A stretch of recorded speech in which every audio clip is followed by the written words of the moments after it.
지난주 요한계시록 4장을 보았는데요. 교회의 문제를 땅의 관점으로 진단합니다. 이게 요한계시록 2장, 3장의 내용입니다. 요한은 땅의 문제로 진단하고 기도할 때 하나님께서 이리로 올라오라 말씀합니다. 이리 올라오라는 우리는 몸의 이동으로만 생각하는데 관점의 이동이라고 할 수 있습니다. 땅에는 로마 황제가 그리스도인들을 핍박하고 박해합니다.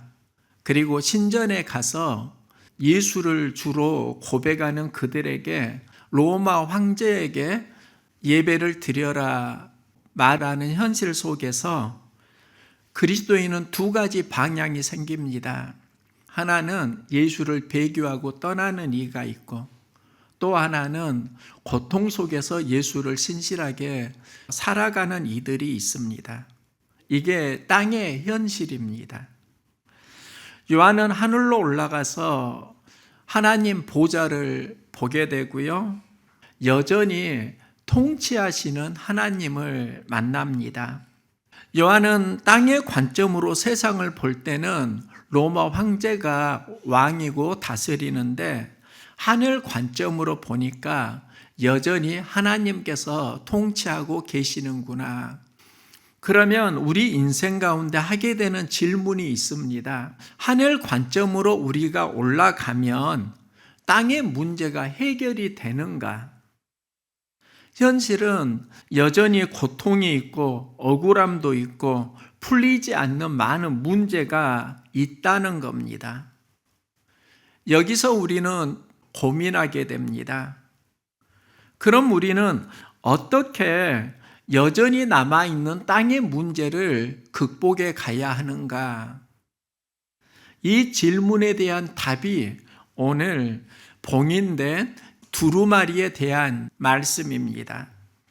보좌에 앉으신 이의 오른손에 두루마리가 있으니 안팎으로 섰고 7인으로 봉하였더라. 요한은 봉인된 두루마리를 보는데요. 이 두루마리는 하나님의 뜻과 구원 섭리가 담겨 있는 문서라고 할 수 있습니다. 여기서 질문이 시작됩니다. 누가 그 두루마리를 펴고 그 인을 떼기에 합당하냐? 이 두루마리를 열 수 있는 자격을 가진 사람이 누구인가?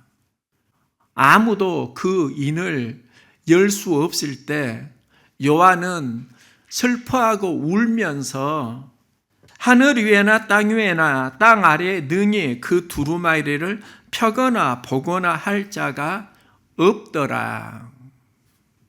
두루마리를 연다는 것은 힘의 문제가 아니라 자격을 의미합니다. 봉인된 두루마리는 그냥 열면 되는 거 아닌가? 이것은 불법입니다. 당시 자격이 안 되는 사람이 봉인을 열면 그건 범죄였습니다. 황제의 문서를 자격이 안 되는 사람이 열어보았다? 그것은 반역 행위였고, 만일 유언장이 있는데 자격이 없는 사람이 그걸 열었다, 내용을 안다 하더라도 효력은 상실이 되었습니다. 오늘날 이 두루마리를 내가 열었다, 그 비밀을 내가 풀었다 주장하는 사람들이 있습니다. 아무도 이 말씀을 모르는데 우리만 안다. 이것은 요한계시록의 본래 의미를 전혀 모르고 하는 말입니다. 만일 자격이 안 되는 사람이 그걸 열 수 있습니다. 보았습니다. 그런데 그때부터 진리는 진리가 아닌 것이 됩니다. 자격이 없는 사람이 두루마리를 억지로 열어서 보면 진리가 드러나는 게 아니라 그때는 진리가 무너집니다. 그래서 요한은 울고 있는 겁니다. 누가 이 두루마리를 여는데 합당하냐? 이 질문을 하는 겁니다.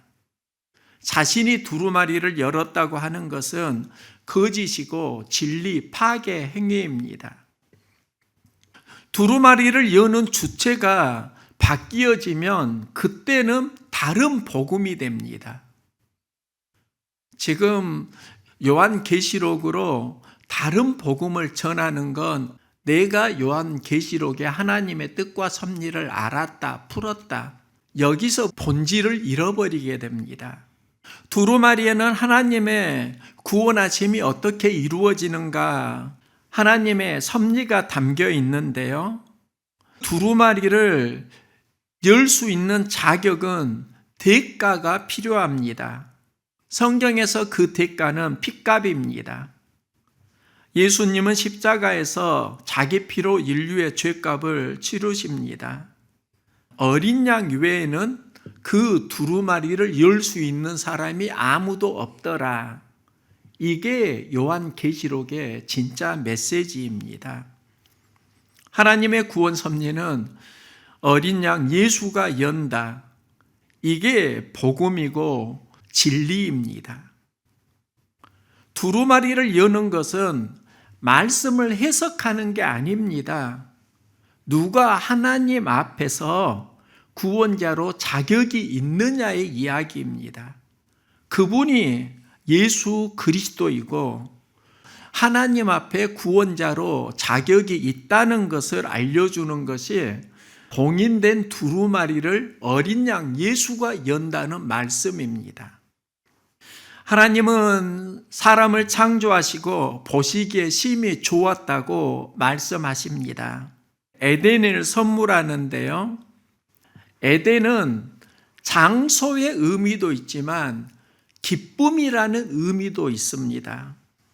하나님은 사람을 만드시고 기쁨을 선물하셨습니다. 그 안에 생명나무 열매를 두시고 먹게 하십니다. 하나님께서 인류에게 기쁨을 주시고 생명을 선물하십니다. 그 에덴에서 하나님과 동행하는 삶, 이게 바로 하나님 나라, 인류에게 주신 하나님의 복이라고 할 수 있습니다. 사단은 어느 날 선악을 알게 하는 그 나무의 열매를 먹으라고 유혹을 합니다. 말씀 안에서만 살지 말고 말씀 밖으로 내가 주인으로 살아가라는 유혹입니다. 그 사단의 유혹으로 하나님 말씀 밖으로 나오게 되고 에덴에서 멀어지고 기쁨을 잃고 죄값으로 사망에 이르게 됩니다. 이것을 극복하기 위해 오신 분이 예수님이고 예수님은 십자가를 통해서 죄를 사하시고 믿는 자에게 구원을 허락하십니다. 이게 하나님의 뜻이고 하나님의 구원 섭리이고 봉인된 두루마리라고 할 수 있습니다. 땅의 문제가 해결되지 않을 때 여전히 로마 황제가 주라고 끊임없이 회유와 핍박, 압박이 들어올 때 봉인된 두루마리는 누가 하나님의 구원 섭리의 주인인가, 구원자인가, 구원 섭리를 열어가는 분이 누구인가에 대한 이야기라고 할 수 있습니다. 요한계시록은 그 봉인된 두루마리를 로마 황제가 연 게 아니다. 천사도 연 게 아니다. 이 세상에 그걸 열 수 있는 자격을 가진 분은 아무도 없다.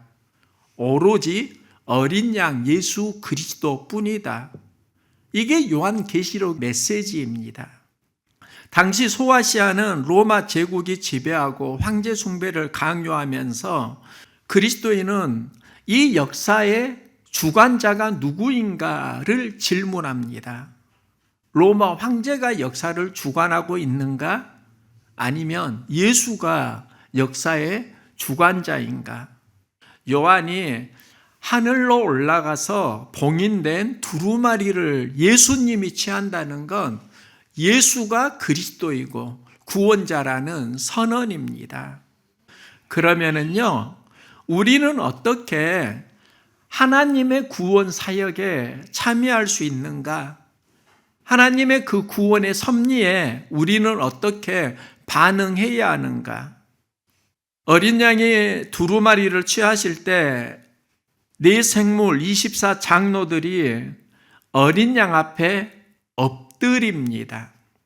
이 엎드리다가 예배하다, 예배자로 반응할 때 하나님의 구원 섭리에 동참한다는 겁니다. 향에 가득한 금 대접을 가졌으니 이 향은 성도의 기도들이라. 예배를 드리고 기도를 통해서 우리는 하나님의 구원 사역에 참여하게 됩니다. 그리고 그 뒤에 그들이 새 노래를 불러 이르되 두루마리를 가지시고 인봉을 떼기에 합당하시도다. 예수가 구원자라는 찬양의 고백이 있습니다.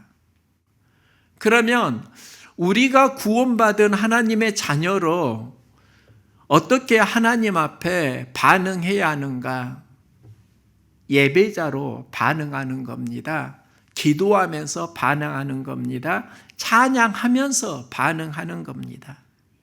예배와 기도와 찬양은 하나님 나라를 참여하는데 하나님이 주신 선물입니다.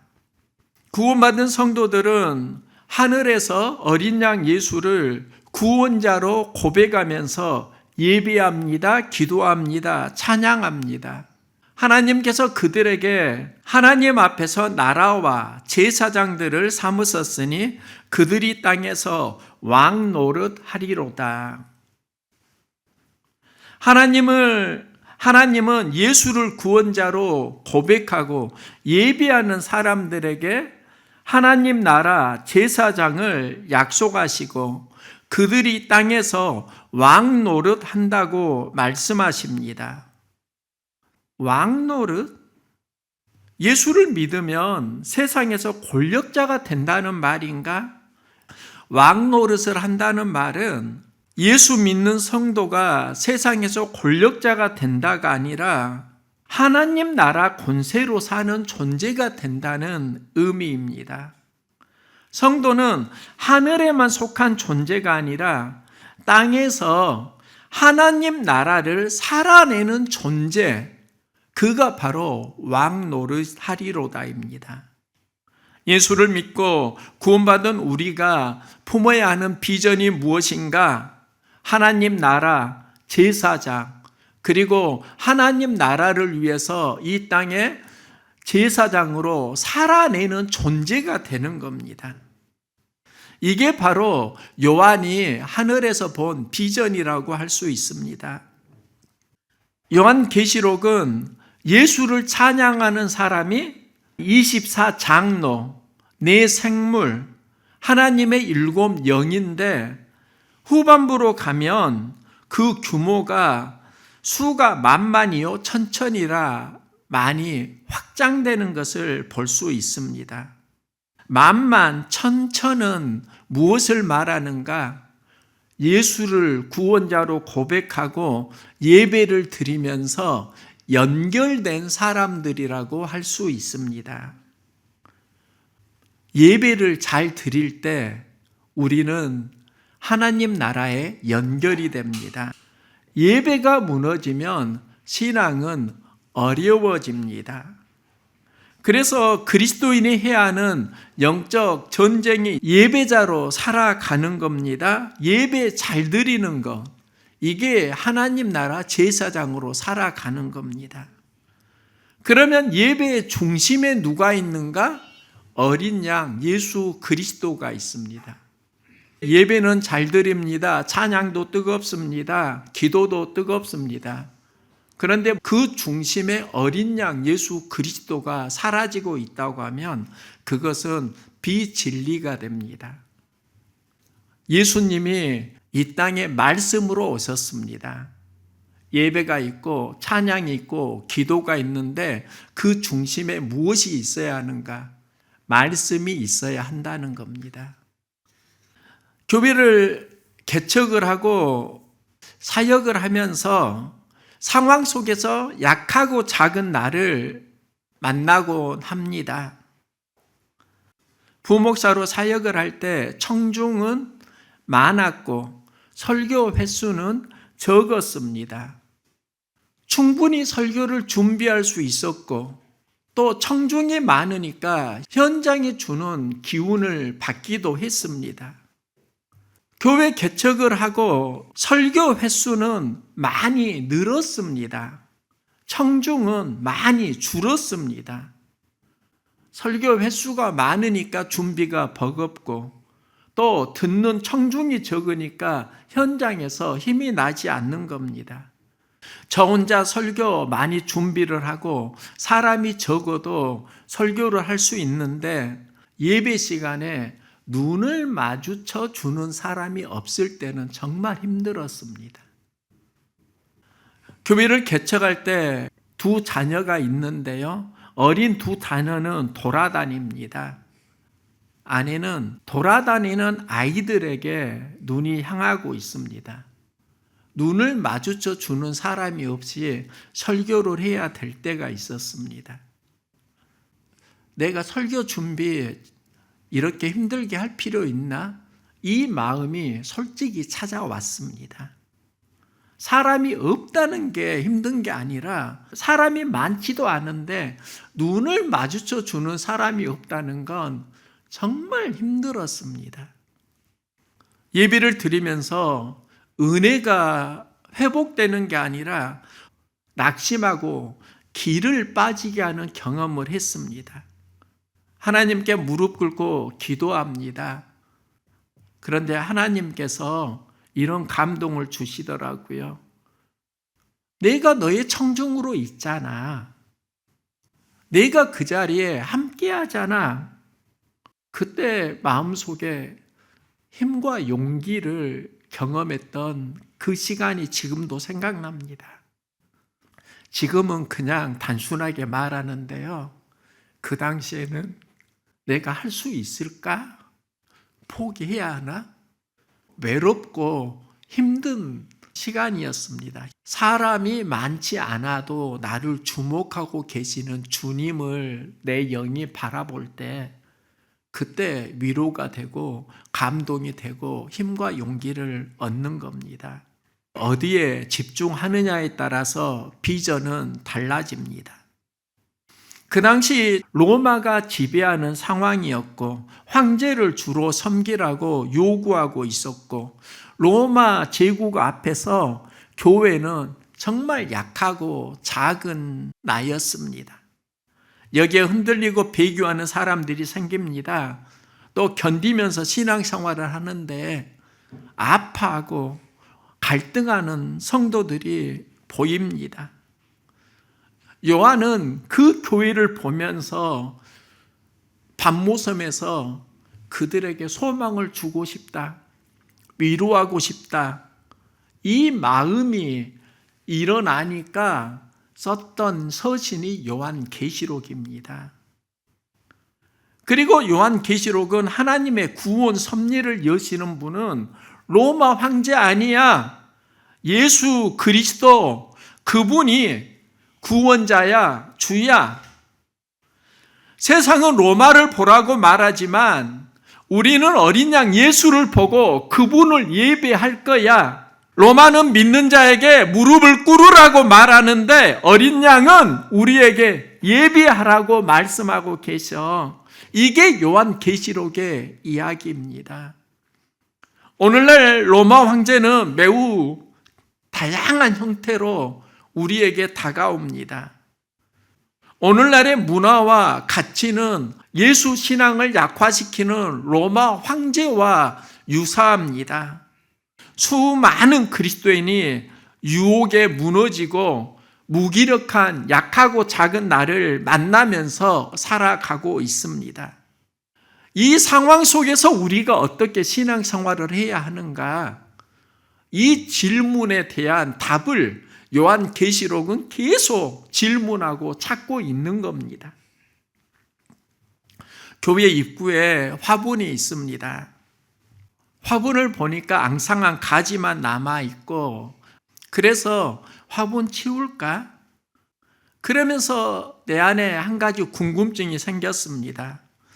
지금 화분에 메마른 가지만 앙상하게 보이는데 살아날까? 죽은 것은 아닐까? 지난주에 화분에 풀이 자라서 풀을 뽑아주고 있는데요. 풀 속을 보니까 앙상한 가지 밑에 새싹이 돋아나는 게 보였습니다. 생명이 살아있는 겁니다. 보이는 것은 앙상한 가지인데 생명은 살아있네. 지난주에 텃밭에서 상추를 뜯었고요. 아내가 그 상추를 먹으면서 맛있다고, 상추 참 좋다고 감탄을 합니다. 지난 늦가을에 심은 동계 상추였습니다. 봄에 심은 상추는 빨리 시드는 걸 알았습니다. 약 한 달 반 정도 먹을 수 있는데, 지난 겨울에 심은 동계 상추는 4달 가까이 풍성하게 먹을 수 있었습니다. 봄 상추는 빨리 시드는데 동계 상추는 왜 오래 풍성히 먹을 수 있지? 여기서 발견한 신앙의 원리가 있습니다. 겨울을 지낸 상추는 생명력이 길구나. 예수님은 사랑하는 제자들에게 말씀합니다. 자기 십자가를 지고 나를 따르지 않는 자는 내 제자가 되지 못하리라. 십자가는 영적으로 겨울이라고 할 수 있습니다. 예수를 믿는 수많은 사람들이 있는데 제자는 하나님 앞에 특별히 쓰임받는 하나님 나라에 참여한 대표자들입니다. 그들의 신앙 생명력이 어디에서 결정되는가? 십자가를 감당하느냐 못하느냐에서 결정이 된다는 겁니다. 바울은 십자가의 진리를 이렇게 말합니다. 십자가의 도가 멸망하는 자들에게 미련한 것이지만 구원을 받은 우리에게 하나님의 능력이라. 능력이 십자가에서 나온다는 겁니다. 요한은 하늘에서 본 비전을 말하는데요. 7인으로 봉인된 두루마리를 열 수 있는 합당한 사람이 없더라. 그 두루마리를 열 수 없다는 건 세상에 구원자로 그리스도로 합당한 자격을 가진 사람이 없다는 것이고, 그 자격을 가지신 유일하신 분이 바로 어린 양 예수 그리스도, 그분이 구원자라는 선언을 하고 있는 겁니다. 어린 양 예수를 통해 하나님의 구원하심이 열린다는 말씀입니다. 여기에 성도들은 예배합니다. 찬양합니다. 기도합니다. 그러면서 하나님 나라 제사장이 되고 세상에서 왕 노릇 하리로다 하나님이 약속하십니다. 많은 사람들이 왕 노릇을 세상의 권세자로 살아가는 그런 것으로 오해하고 있습니다. 세상을 다스리는 권세자, 이런 의미가 아니라 하나님 나라를 살아내는 존재를 의미합니다. 하나님 나라를 살아내는 사람이 예수를 주로 예배합니다. 또 예수 앞에 기도합니다. 새 노래로 찬양합니다. 그게 바로 요한이 계시록에서 본 비전이라고 할 수 있습니다. 내가 또 들으니 하늘 위에와 땅 위에와 땅 아래와 바다 위에와 또 그 가운데 모든 피조물들이 이르되 보좌에 앉으신 이와 어린 양에게 찬송과 존귀와 영광과 권능을 세세토록 돌릴지어다. 어린 양이 구원자로 승리하셨다는 겁니다. 승리할 것이다의 비전이 아니라 어린 양이 십자가에서 승리하셨다는 선포입니다. 이게 부활 사건입니다. 하나님께서 어린 양의 피로 우리를 구원하셨다는 약속입니다. 구원 자격이 어린 양의 십자가 사건을 통해서 예수에게 주어졌다는 말씀입니다. 이번 주가 고난주간입니다. 우리는 고난주간을 고통에 집중합니다. 우리가 보아야 하는 진짜 메시지는 우리가 어떻게 승리하는 삶으로 갈 수 있는가, 그 과정의 이야기입니다. 그 과정의 중심에 십자가가 있습니다. 이 십자가 앞에서 많은 사람들이 무너집니다. 또 어떤 이는 십자가를 감당하면서 승리합니다. 예수는 십자가를 감당하고 승리하셨다는 것이고, 여기에서 그리스도로 하나님이 인정하셨다. 봉인된 두루마리를 어린 양 예수가 연다는 말씀이기도 합니다. 봉인된 두루마리에는 하나님의 뜻과 섭리가 있는데요, 여기에는 나를 향한 하나님의 뜻과 섭리도 포함되어 있습니다. 우리는 그걸 어떻게 알 수 있는가? 예수를 만날 때 그게 열리더라고요. 예수를 통해서만 열리더라고요. 예수를 만나지 않고 내가 하나님의 뜻과 섭리를 알려고 하니까 답이 나오지 않는 겁니다. 예수를 그리스도로 만나고 그분을 예배하고 기도하고 찬양하면은 나를 향한 하나님의 뜻과 섭리를 만나게 됩니다. 그리고 하나님 나라의 구원 사역에 참여하게 됩니다. 내 인생에 하나님의 섭리는 어떻게 열리는가? 예수를 통해서 열립니다.